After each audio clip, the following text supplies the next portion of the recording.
changing. We're flying high, creating a complaint-free world. No more, no more complaining people. Their lives are changing. We're flying high, creating a complaint-free world. No more, no more. So I want to talk about this quotation. Now, I have heard this quotation many times. It is one that motivational speakers love to quote. It is one of the most misquoted motivational quotes there is. And there is, even whether you get the story or not, it's powerful. And hopefully the story is going to make it even more powerful for you. So the quotation goes, oh, and I realize I need to find it in its original form. The quotation is not by Goethe. It is often said to have been by Goethe, but it is not. Here we go.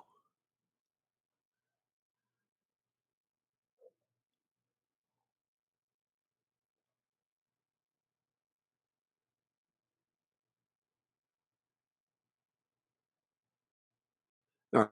The quotation is, and I had it actually, until one is committed, there is hesitancy, a chance to draw back, always ineffectiveness.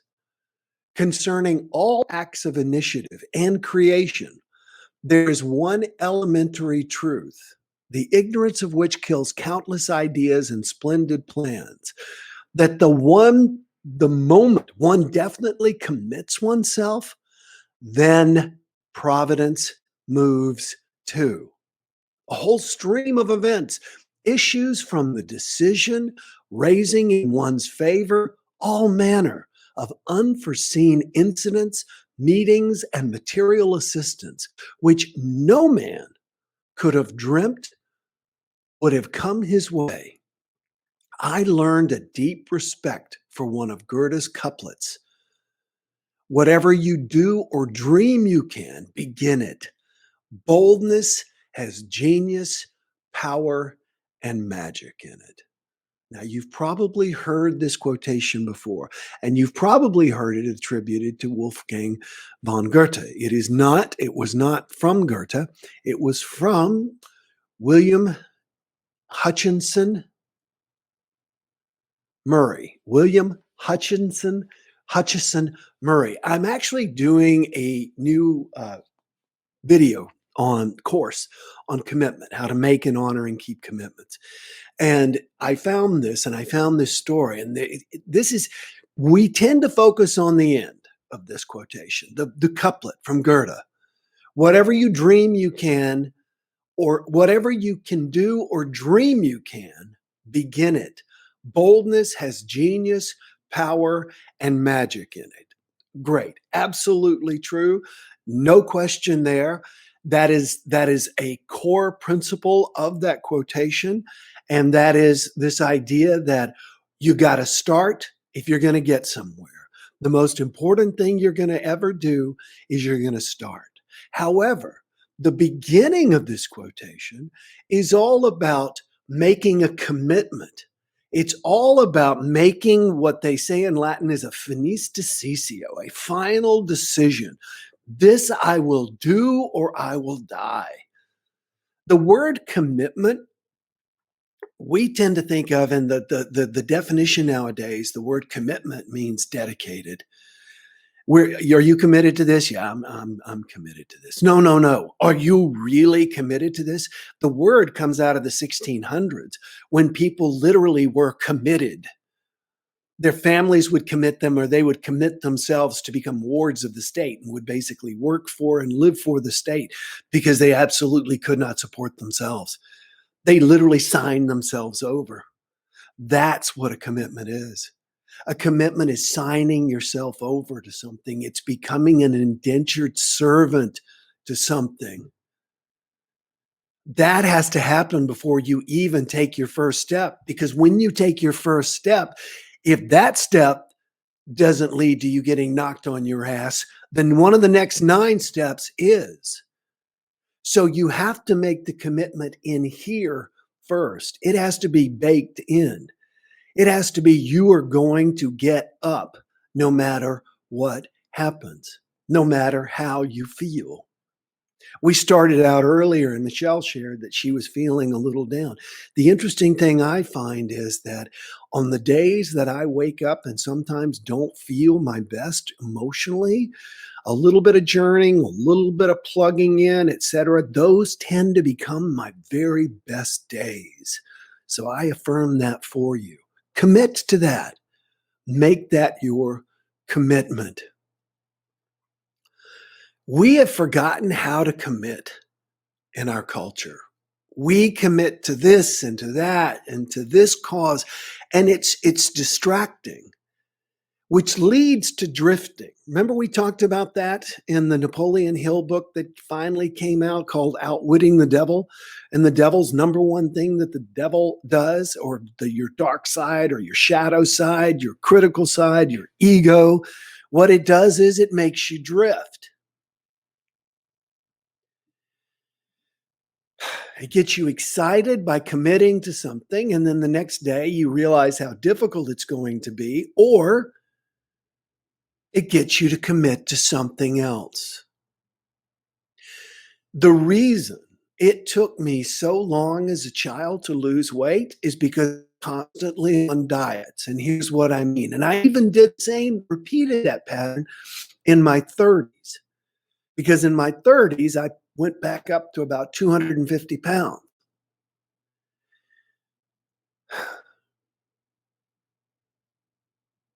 I was constantly going on diets. Here's what I mean. I would hear about a diet and I was like, oh, wow, this, because you see them in the grocery store all the time. Lose 94 pounds by day after tomorrow, or whatever it was. Lose an enormous amount of weight soon. And I would like, this is it. I'm all in. And you get this rush from committing. You actually get an endorphin rush. They've shown that's why people love to do New Year's Eve um, uh, resolutions. I resolved to do this. We get a rush from committing. The thing is, then we inevitably crash back down. And so what I would do is I'd get a rush for committing to a diet, crash down, commit to another diet, crash down, commit to another diet, crash down. The key to keeping our commitments is to make very few commitments and then take that first step. And to take that commitment step, knowing that you're going to stay with it no matter what. Because one of the things that usually happens is that once we make a commitment to do something, life tests us. Metaphysically, I believe we test ourselves. Metaphysically, I believe we draw to us a stressful situation to see if we really mean it, or to really actually give us feedback to see how much further we have to grow. So something is going to come your way. We need to have that level of commitment inside. I am assigning my life over to this. I am becoming an indentured servant to this. Let me read you the story one more time, the quote, and then I'm going to tell you the story. Concerning all acts of initiative and creation, there is one elementary truth, the ignorance of which kills countless ideas and splendid plans. That the moment one definitely commits oneself, then providence moves too. Then providence moves. The universe moves after you commit, not before. The universe wants you to commit first. Let me continue. A whole stream of events issues from this decision, raising in one's favor all manner of unforeseen incidents, meetings, and material assistance, which no man could have dreamt would have come his way. I learned a deep respect for one of Goethe's couplets. Whatever you dream you can do, whatever you can do or dream you can do, begin it. Boldness has genius, power, and magic in it. So I'm going to close with 2 stories. This is actually from a book by William Hutchinson Murray. He was a mountain climber. He was an explorer.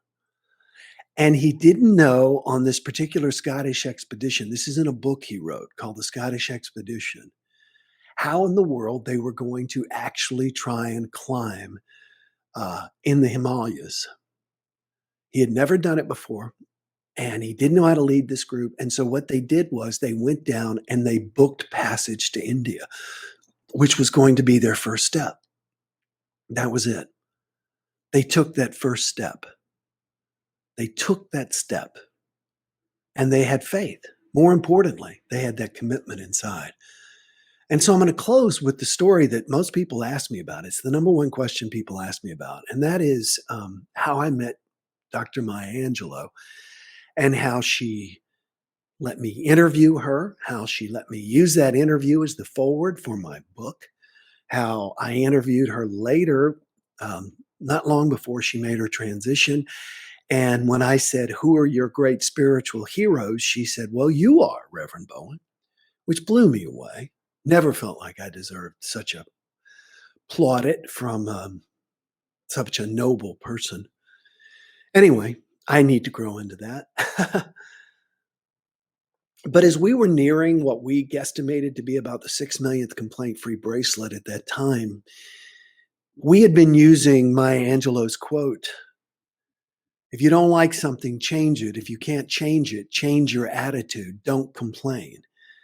And we had put that onto T-shirts and had put Maya Angelou, her name on it. And we had used that on our website, et cetera. It never occurred to us to ask. And anyway, when we got to the 6 millionth bracelet, I said, I want to give it to somebody important. And so I said, I want to give it to Maya Angelou because we had used her quotation. And I felt such a bond. And I put a picture of her up on my vision board. And I began to tell people that we were going to give the 6 millionth bracelet to Maya Angelou. I mean, I actually began to tell people. I was seeing a therapist at the time and told her that this was going to happen. And I told her as a fait accompli, something already is a done deal. And she said, "Well, when's it going to happen?" "I don't know." "Well, how's it going to happen?" "I don't know." "Well, you mean it's literally not something that's for sure going to happen?" "No, it's for sure going to happen. I just don't know all the details yet. And I haven't met anybody who can hook me." Anyway, she got angry at me. My therapist got pissed at me.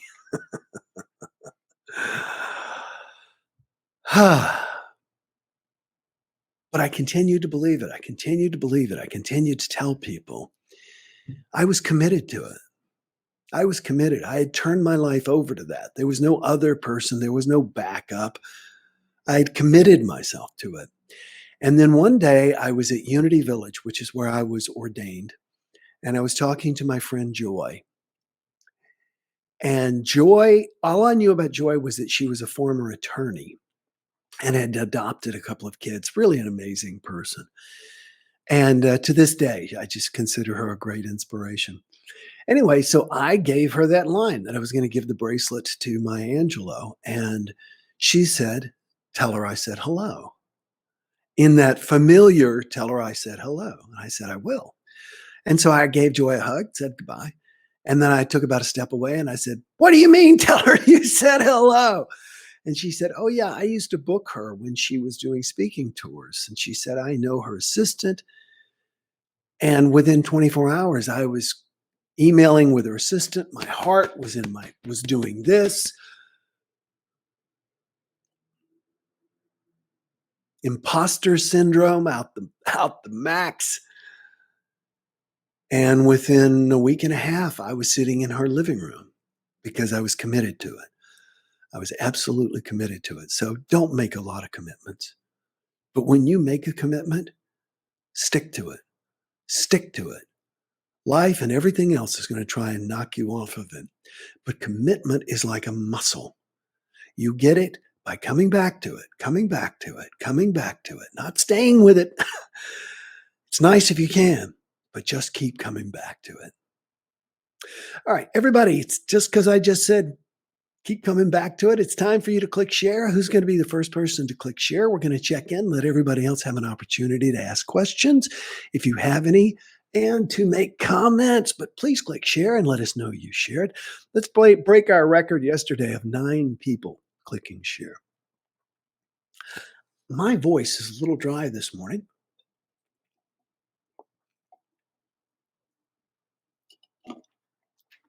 So thank you for understanding. And I also see that we've got some sort of like a weird shadow over on this side. Not sure where that's coming from. Anyway, does not matter. It's giving everybody a chance to comment.